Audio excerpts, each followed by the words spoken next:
guns. LA police officials revealing to NBC News this week that one crew's August haul included a cache of semi-automatic shotguns as well as pistols. LA's police chief addressing the thefts in a meeting. That gave us a significant concern as a source of further violence in the city. Officials say only 2 of the firearms have been recovered so far. They're going to end up on the street and they're going to be used in crimes as an absolute certainty. Scott Sweeto spent years as a special agent in charge with the Bureau of Alcohol, Tobacco, and Firearms.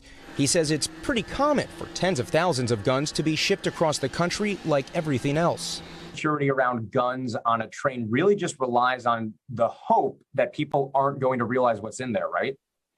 Yeah, exactly. They're really relying on camouflage. So once someone's able to break into the train, they can actually look at the labels on these boxes and they can figure out that it's a firearm and literally steal it as easily as they could steal a box of iPads.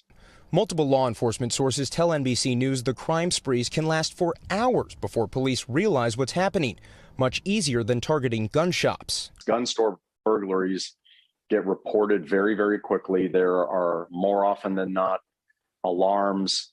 Could mean the difference between a drive-by shooting or a carjacking or an armed robbery being averted.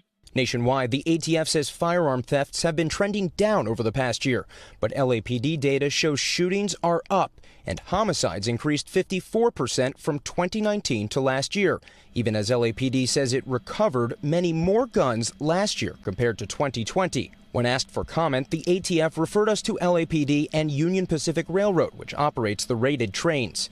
And while the railroad company wouldn't comment on an active investigation, it says dozens of special agents have been moved to the area. Our local station KNBC spotting added fences and cameras too. But even yesterday, an open rail car rolling through LA. Despite the ongoing efforts by Union Pacific Railroad to install some additional security elements, we still have people that are still drawn to this location with simply by greed. All right, Jesse Kirsch joins us now live from one of those tracks. Jesse, I got to ask you, what steps are the railroads taking to reduce the number of thefts? Tom, we've seen extra cameras added, extra fencing.